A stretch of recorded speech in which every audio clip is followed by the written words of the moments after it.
All right. Well, everyone, thank you for joining us this evening.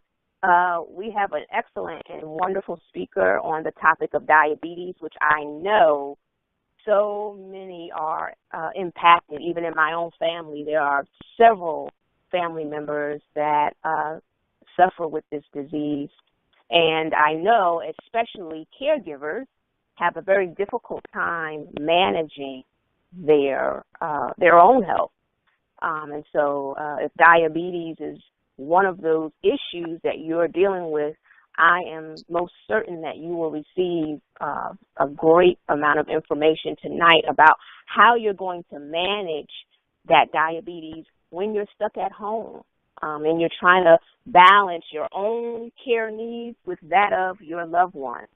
So without any further ado, I'm going to let Caroline Bushnell of Elwell. She's based here in Yorktown, Virginia, right on the border of Newport News. And she has a wonderful business which is dedicated to the health and wellness of people across the peninsula here in Virginia. And she is extending her reach, obviously, internationally because she's online with us. And we're taking this information as far as we can and trying to impact as many lives as possible. So, Caroline, you can take it away. Thank you so much, Janae. I'm really happy to be here with you guys. You know, it's a challenge enough for many people to manage diabetes, but to do it while you're so busy helping someone else and caring for someone else is another challenge in and of itself. So today we're going to talk a little bit about some strategies for managing diabetes at home. I'm a registered dietitian. Quick rap sheet, master's degree in nutrition and dietetics, graduated from Virginia Tech for my bachelor's. I've developed and implemented nutrition programs for individuals with significant amounts of weight to lose. I've managed and implemented programs for individuals with diabetes. I've developed programs for all three of those populations, as well as those with other conditions revolving around aging and other lifestyle-related chronic diseases. I've done this in a variety of settings, everywhere from hospitals to fitness centers to health clinics, to just the regular physician next door. And I keep current with everything that's going on, so I'm a member of the various professional organizations so that I can keep all the newest, latest information ready so people can come to me for information about that. I founded Elwell. That's a company that is exclusively for those with age, weight, and health-related concerns. We have an on-site facility that is just a small fitness and wellness studio where we host things like cooking classes and nutrition workshops in addition to fitness. But also, for those who are homebound, and this is everything from mothers who take care of small children to both individuals who are taking care of a aging loved one, such as the caretakers that Janae is so famous for working with and helping. So anyway, fitness, nutrition, encouragement, professional support are provided on-site or online. And so in surveying the diabetic caretakers that we have on-site at Elwell, I thought that they were particularly interesting because there's such a wide variety of individuals that are coping with diabetes while trying to care for someone who needs them very much. So I was able to interview 3 individuals who were at Elwell, and each one of them has a different and unique story, but each one of them is taking control of their diabetes in very different ways, despite having some issues with really getting out. Let me go back there. So the first one is Tina. She is 50 and married to a man who then became hit by a drunk driver and suffered a debilitating brain injury. So she is his caretaker. Ben lives with his elderly dad who suffers from dementia. and as many of you know, that is incredibly lonely and challenging. Court lives with his father, and he suffers from mobility and cognitive issues following a stroke. Court is a younger individual, a younger. I can do. Yeah, if you could go back to, you were talking about the different case studies, about 3 caregivers with the different experiences. Then Okay. I think if you pick up from there, that would be good. Sorry about that, everybody, but that's technology. Okay. Well, thanks for hanging in there, guys. I think that the last thing I was talking about was the 3 diabetic caretakers I interviewed with very different stories. We were talking about 50-year-old Tina, whose husband was hit by a drunk driver and has a debilitating brain injury. 62-year-old Ben, who lives with his elderly dad, who suffers from dementia, and 40-year-old Court, who also lives with his dad, who suffers from mobility and cognitive issues following his stroke. So those 3 individuals have 3 common themes, and I'm sure you can relate. The first is, I can't exercise. That can't word pops up a lot with caretakers because you're so busy taking care of someone else and not having the time. It's always an issue. Not being able to leave or can't leave your patient often occurs. So some patients, of course, need 24-hour supervision. Certainly, there's not enough energy at the end of the day for many people, for most of us, after you've spent your entire day catering to somebody else's needs, and then to think about exercising for yourself, that can be a really big challenge. You might have injuries. Often caretakers will have an injury related even to moving or transporting their patient. Certainly cost is involved with exercise for some individuals. You might need to find a professional to help you work through some exercises, or even to join a gym could be cost prohibitive. Transportation can be an issue. And those are all reasons that I found people would give me if they could not exercise. Can't eat right. That was another thing. They couldn't eat right. Again, energy plays a big role here. Not enough energy to prepare a meal for yourself after you've had to prepare a specialized meal in many cases for your patient. The patient preferences certainly just come first. And then the caretakers also want a greater understanding of how to eat. And most individual caretaker or not are thirsty, hungry for some knowledge about really what to eat. And then, of course, the third major theme here is just being stressed out. And that is a common theme among caretakers when, really the whole world is resting on our shoulders there. So if you are, unable to exercise, unable to eat right, and stressed out, as well as I do, that those are 3 important contributors to an increasing or worsening A1C. The HbA1c is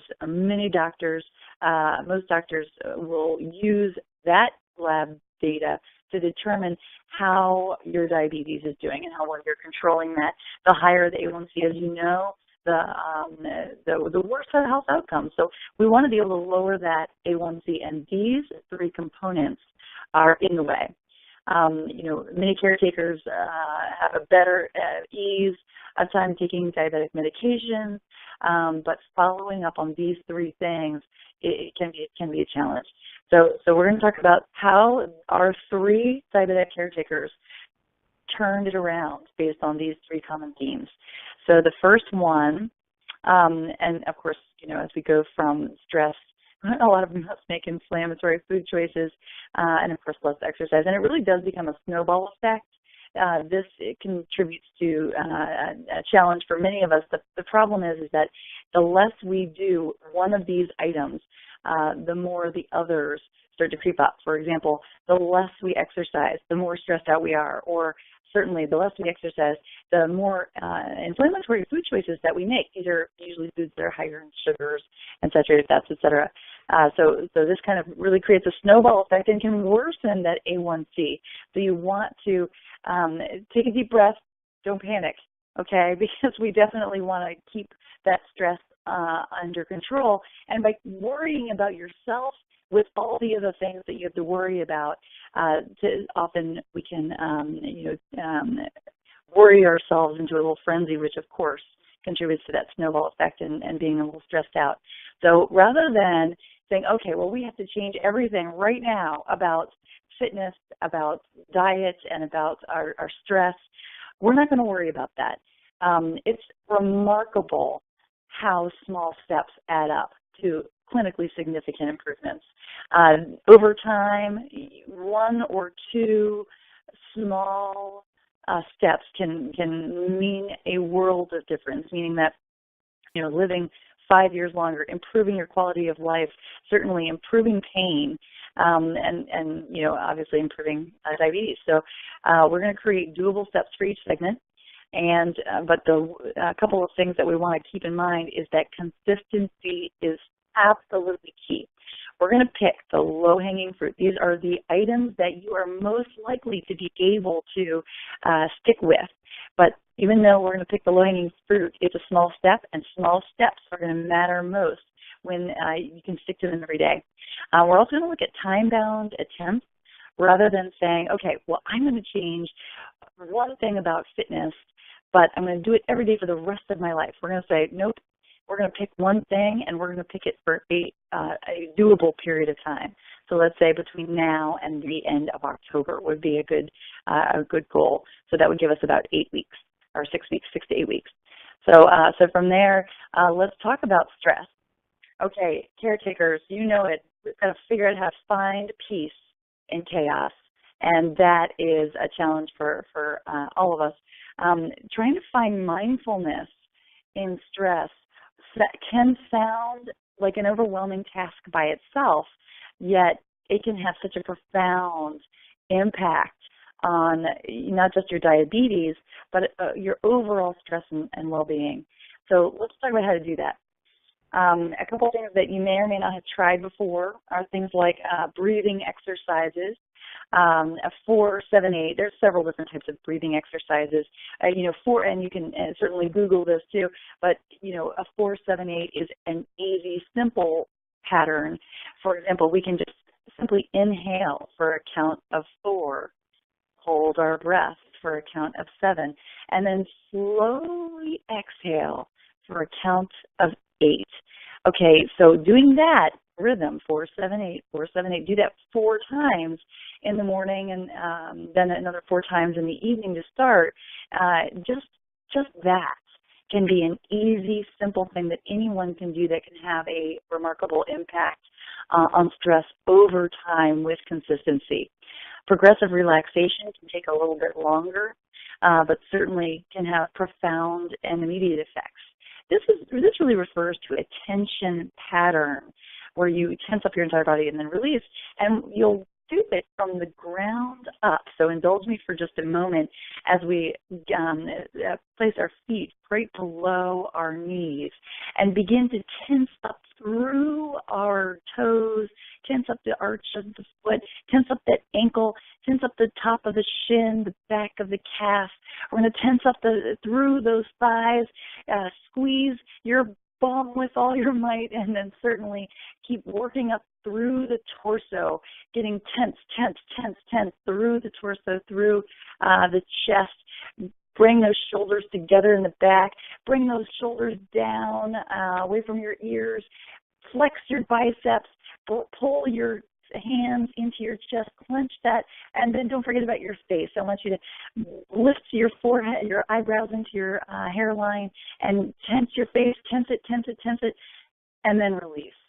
And we'll see dramatic improvements in stress just from something like that. Now, if you were really to do it, textbook, you'll actually spend 15 minutes with that same tension pattern, but doing it over time in an effort to really work through every muscle and then release it. And it's an incredibly quick, easy, and inexpensive and portable way to start combating some stress.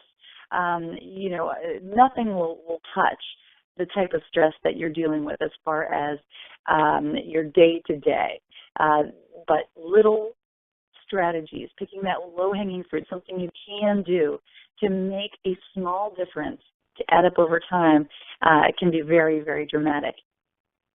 Who doesn't love Stuart Smalley? If you're as old as I am, of course, you're going to remember seeing Stuart Smalley in Saturday Night Live skits in the 80s. And if you can't remember that, I'm sure you've seen some of the spoofs. And he was a life coach who was trying to help people and himself feel better through positive affirmations. And he would do the I'm good enough, I'm smart enough, and of course, doggone it, people like me. And it was a great, funny spoof. And you know what, though? He was right. Those affirmations have a remarkable impact on our stress level and can refocus really the way that we feel about ourselves in a stressful situation. Finding some stress relief through rebuilding your own self-esteem is incredible.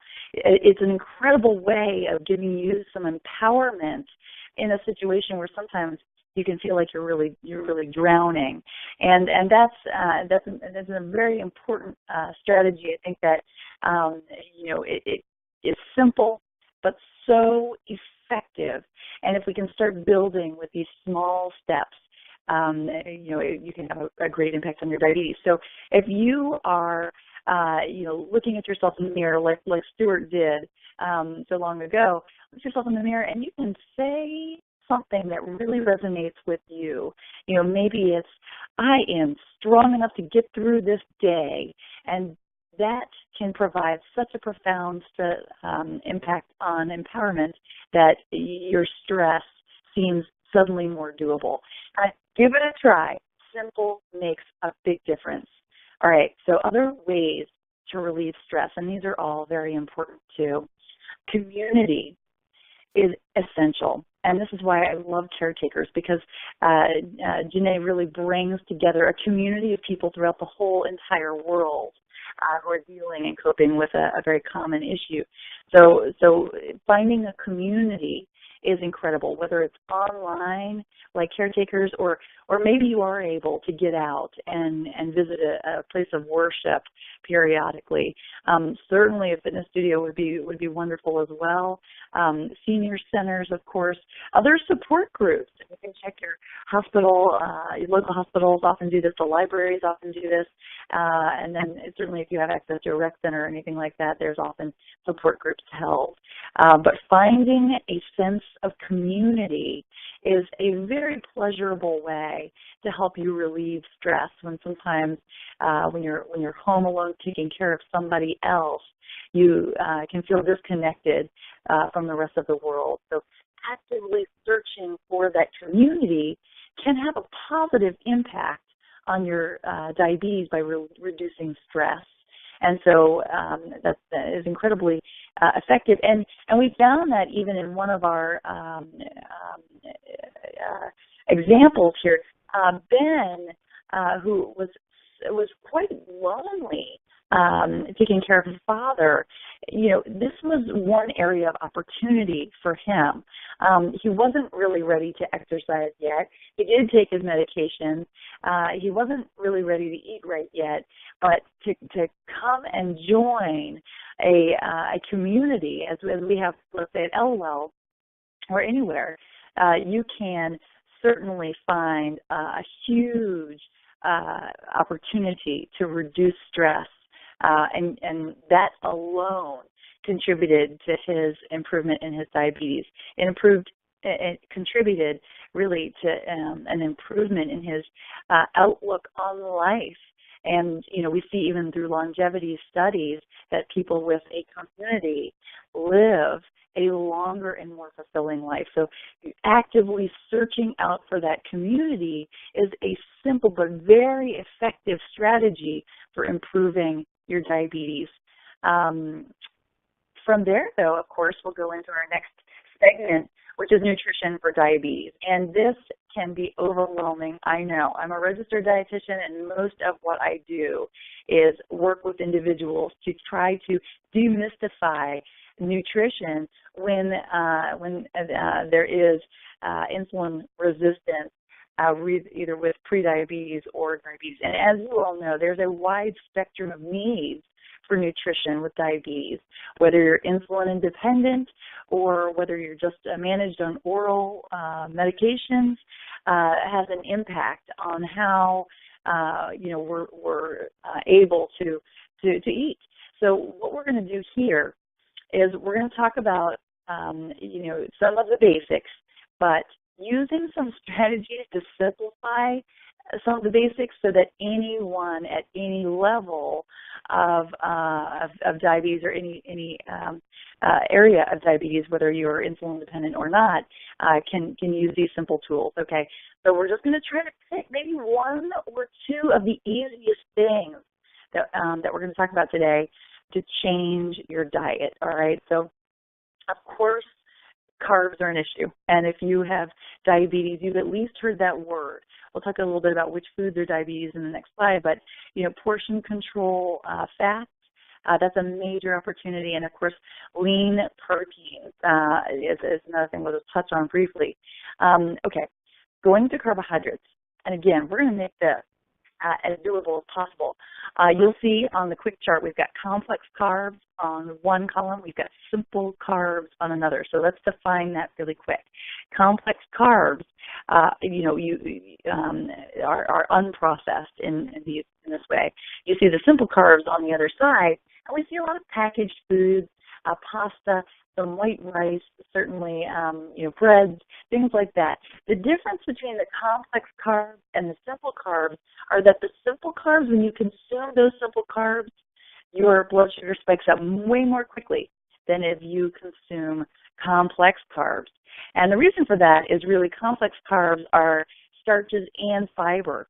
The fiber reduces the speed at which your body absorbs and utilizes sugar or carbs. So that's incredibly important. And so we're going to look at which foods here that we want to eat, but most importantly, how much.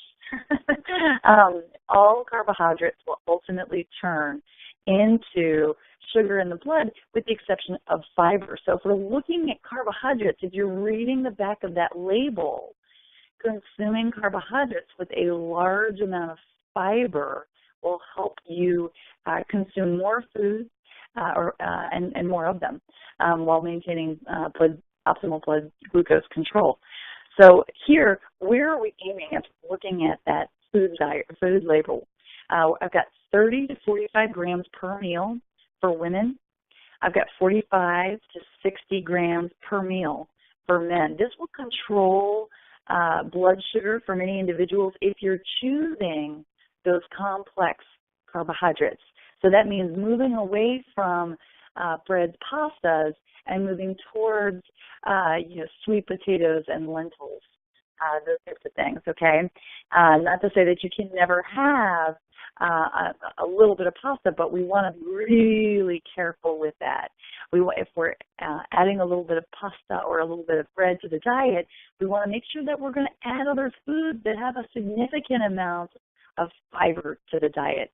Fiber reduces the rate at which your body utilizes and absorbs sugar. So that's a really important thing. The fiber is a key to this. All right, so nutrition for diabetics. Here we go. We also need to eat regularly. It's incredibly important to eat regularly through the day. Sometimes as a caretaker, you'll go longer periods of time without eating because you are working hard to take care of somebody else and you're just quite frankly forgetting to take care of yourself. And so this is an important area to focus on. If you find that your schedule is challenging because maybe you're driving your patient to frequent doctor's appointments and you don't have something to eat while you're in the waiting room and you see that your blood sugar might be dropping or maybe you feel like you'll know when it happens but you're not sure, it's incredibly important to eat not just to manage the your glucose at the time, but throughout the longevity of your diabetes, you're going to want to make sure that you are eating regularly, because if you're not eating regularly, you're actually contributing to worsening your condition. So we want to eat regularly, breakfast, lunch, and dinner. If you can add a snack or two, that would be great. We just got to be strategic about it, but make sure you're at least eating those 3 meals. Again, we're looking at a controlled and measured amount of carbohydrates for those 3 meals. But don't worry, it doesn't have to get too technical, because let's skip ahead here because I have my hand. Okay, so I've done this for you. I have held on to about a third a cup or so of beans here. These are just regular old pinto beans. And I wanted to show you about how much carbohydrate I could get in my hand for 30 grams. So this is going to give me about 30 grams of carbohydrate here. And now I want to show you what it looks like on your plate with additional foods. Now, most individuals with diabetes do know the plan, the plate strategy. So we're looking at half the plate with non-starchy vegetables. We're looking at a quarter of the plate with our carbs and a quarter of the plate with our proteins. So I've used the beans as my carbs here. And I've got about 30 grams of carbs on the plate from those beans. And you can see the proportion of those other foods on the plate in order to ensure that my carb-protein ratio is handled. Now, I'm going to back up because you can see that it starts here. It starts in your hand. So just by getting an idea, and you don't have to do this every meal, but it would maybe be a good idea for you to just measure something out with the hand, have a visual representation of it, so that then you can use this information without having to measure every time, unless, of course, you're really needing a very tight conversion for your carbohydrate intake so that you can calculate your insulin needs. But for the grand majority of individuals with diabetes, this simple approach is going to be all you need. So let's look at this again. There it is on my little plate. I've got my protein over here, and I've got my my non-starchy vegetables over there. The only thing missing here are the added fats, which we'll go back to. I wanted to show another option here too, because here, similar. Okay, so I've got my fruit as my carbohydrate over here, which is taking up about a quarter of the plate. I've got a piece of low-fat quiche over here. It's a crust-free quiche, more like a frittata, and then I have my non-starchy vegetables there. So the proportion is the same, and you can make this as jazzy as you want with spices and with flavor combinations. But what we are doing here is just managing very simply the amount of carbohydrate you're having per meal. Make sure you're having carbohydrate per meal. Some folks will try to not consume carbohydrate because they feel like as soon as they have carbohydrate, they're not managing their diabetes well, or they feel fear carbohydrate. And that can be dangerous too. You're going to want to try to consume about that handful of carbohydrates each meal. It works out great too, because if you are a petite woman, or if you are a really tall man, your hand gets a little bit bigger as the body gets bigger. As the body gets bigger, you can handle some additional carbohydrates. Remember that slide earlier where we were looking at 30 to 45 grams per meal for women, and then 45 to 60 grams per meal for men. That actually correlates pretty nicely with that handful. Okay, so if you're petite, you're going to be more like 30 grams per meal. If you're a tall man, you're going to be more likely to get to about 60 grams per meal. Then that is a guarantee for glycemic control. The trick here, though, is that you want to make sure that you consume your carbohydrates with each meal. Okay, so don't skip, and you'll have better ease with that. Conversely, you don't want to go over this. So if you're going to hit 30 in the morning, 30 for lunch, and then you're going to hit 60 for dinner, that's going to give you some trouble. going to hit 0 for breakfast, 60 for lunch, 60 for dinner. That's going to give you some trouble. You're looking at consistency with this. So if you can just use your hand for carb counting, you're going to save yourself a lot of drama and hopefully have an easier and very portable way of ensuring you're getting the right amount of carbohydrates. So from there, though, we've got to remember how carbohydrates play in with fat. Some fats are going to affect carbohydrates differently than others. So let's talk about good fats versus, bad fats.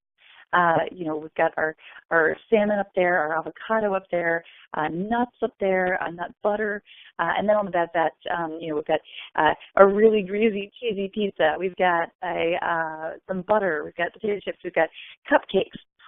Those types of foods, are typically filled with fats that are going to alter the way our bodies react to the carbohydrates we consume. So instead of opting for those fats, let's look at the top row because those fats are yummy too, particularly nuts. Now, that leads me to portion control with fats. Portion control with fats is going to be important. We want to choose good fats, and we want to be careful not to overeat them. And so that's the other trick. So of course, if you have a tin of peanuts, we're going to want to measure them out first, put them on a plate or in a cup instead of eating right out of the canister because we all know they taste delicious and it's easy to overdo them. So instead, just taking a serving size of nuts or of nut butter, that can really help a lot. Using olive oil and as a fat rather than butter is a good idea for someone with diabetes. So we're going to look at minimizing the bad fats. I'm not going to say you can never have butter again, but I'll say let's minimize it and start moving towards some healthier alternatives. So, we're looking at extra virgin olive oil as still being the go-to cooking oil of choice. And there's a ton of stuff on coconut oil on the internet. And there is some good benefits to that. Extra virgin olive oil is still reigning superior in the literature, but I'd say either one is fine. Just don't use too much of it. It's the portion control that gets us into trouble more than anything. Okay, so there's our plate, and then we know that we can have a few added fats on top of this meal. And wanted to bring it back to one of our patients, one of our caretakers, Court, who is an LWELer, simply made improvements by learning about food and implementing his knowledge. He wasn't ready and he wasn't able really to make any changes with fitness. He had a lot of pain and he wasn't mentally ready yet. And so that's fine. He didn't do anything with his stress either. He just really wasn't ready to start implementing any meditation or any other strategies for stress reduction.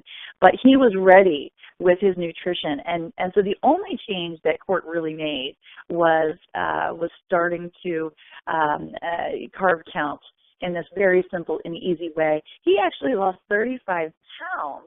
And he has a very exciting situation, but something that's not as typical. He actually no longer has symptoms of diabetes, meaning his A1C is in a good range.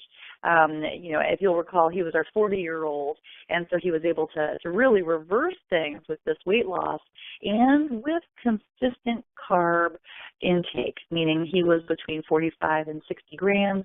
He just simply eyeballed things using his hands. He stuck to complex carbs, and that was it. And now, despite having to care for his elderly father, his father, he has less to worry about. He has less to manage, and that can make it so much better for him and his health outcomes, but certainly for his quality of life. So, he didn't have to change everything. He just had to change one or two simple things about the way he ate, and had great benefits. Again, this was because he was consistent and he had frequent check-ins with me, but with a registered dietitian or somebody else who can help with carb counting and accountability. So anyway, he did a great job, and nutrition was his low-hanging fruit. I don't think that he's even sold on exercise yet, though. That would help him continue to manage his diabetes as he ages. Okay, fitness is exciting. There are more resources than ever from home. So fitness is the third segment we're going to talk about today. We talked about stress. We talked about nutrition. We're talking about fitness now, and doing it from home when you are responsible for taking care of someone else. We talked at the beginning about how this is incredibly challenging for a caretaker to often consider after they are exhausted from taking care of their patient all day, to then consider exercising for their own health and well-being. I hear all the time people say, I can't exercise, and I understand and I empathize, with that situation. It's just a matter of you will have more energy. You will be able to reduce inflammation in your body. You will be able to have better glucose control, and you can do this. And it's exciting because of all the resources that are available from home now, more than ever with the internet. I think with strength, being choosy with what you do and being realistic with what you do is key. I get a lot of people who look online and they are searching and they read all this information online about strength training, and there's so much confusion out there. It's interesting because most of the data out there on strength training is that's on the internet is really speaking to an audience who is very athletic, who is trying to bulk up, who is trying to exercise in extreme ways. And we just don't have to do that in order to start building and maintaining strength. It's exciting to see new videos on YouTube, for example, all the time. We have several for Elwell on there and on our own website. And so if you're looking at trying to implement a strength training regimen, you're going to be looking at, let's say, beginner strength videos on YouTube. Get yourself a $10 or $15 band or even a cable with handles. Those are incredibly inexpensive, incredibly versatile, and you can work every body part with that safely from your house. Now, I will say, we'll talk a little bit more about, what you'll need, but I think that, if you can get a mirror so you can check your form in the mirror as you're watching a YouTube video, that's incredibly helpful. The video is great. Get a sturdy chair. You're not going to want to do this type of work on a couch or or a bench or something like that. A sturdy, kitchen chair, dining chair can go a long way with strength. There's a lot of lower body work that you can do with strength. You're going to aim for 2 to 3 strength training sessions per week, but you don't need to spend a lot of time on this. You can literally get this done in about 20 minutes. 2 to 3 times a week. It will be incredible to help you get out of pain if you're doing it correctly, which you should be able to with the right videos. Check out Lowell.com if you need a little help with that. But also just to ensure that you maintain the strength you need, because typically the patient that you're caring for at home is not getting any better. You'll likely have to work harder physically to transport that individual, and taking care of yourself and starting to rebuild some of the strength that has likely started to wane is going to be incredibly helpful for you and your longevity, but also for the health outcome of the person that you're taking care of. So if you can look at getting a band or a cable, you can invest in dumbbells if you want, but quite frankly, you probably have something like soup cans or half gallons of old half gallons that you can refill with water or whatever that can do the job of a dumbbell, so you don't have to worry about getting any equipment here. Your body weight will give you plenty, and there's lots of great beginner strength training ideas on YouTube and at Elwell. So from there, though, you're going to want to do more than just strength. That's an important piece of this. It's an important piece of helping your body operate efficiently. It's important if you're trying to lose weight. It's important, certainly, as a result, indirectly, for diabetes.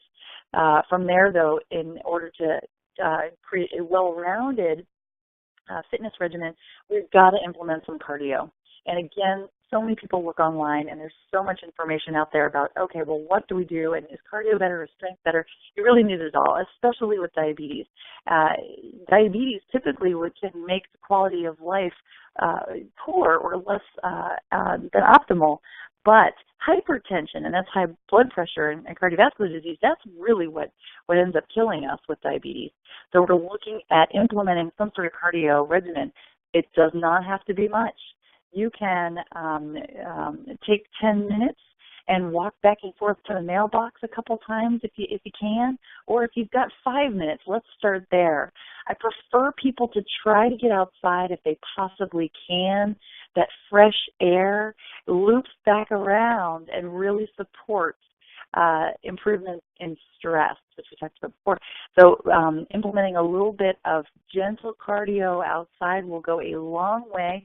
If that's simply not feasible for you, I've worked with an individual a few years ago who said, I am so tired at the end of my day that I'm going to sit on the couch and I'm going to watch my show. And I said, well, hey, that is no problem, because you're not going to work with me any more than that. But every commercial break, I need you to stand up, and we got to march, and we got to, move our legs around a little bit. And there's several regimens online for that you can reference. Okay, so a flexibility regimen is also important. The strength, cardio, and flexibility, and really just for minutes a day. Okay, flexibility, we're simply just going to stretch out. You can do this seated, and if you're looking at having a flexibility regimen that's doable, this could be, or a fitness regimen that's doable, this could be your low-hanging fruit. This could be something where you start. So simply by stretching out your muscles, again, Google beginner stretch routine. YouTube can come up. You can go to elwell.com. With our virtual membership, you'll have access to those videos. But certainly stretching out those muscles is incredibly important, and is a really good place to start. Okay, injury care. How many of you have some type of shoulder injury, neck injury, lower back injury, hips, knees, all of it? It is, very, very common. And we want to make sure that you're taking care of that injury as you go.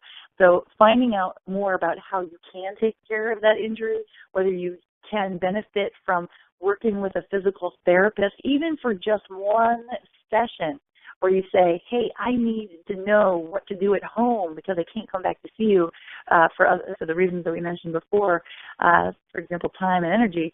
One session can go a long way if you get a really good physical therapist who takes insurance like everybody else.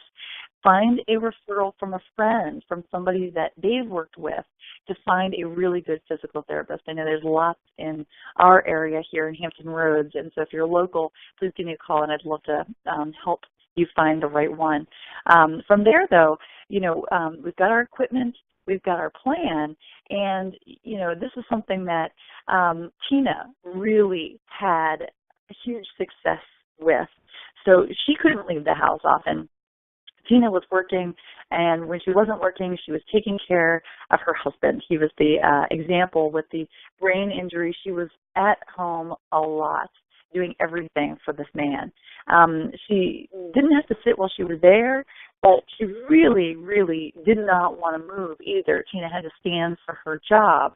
And so when she stood for her job and then when she came back home to take care of her husband, it was incredible for her to consider performing any exercise.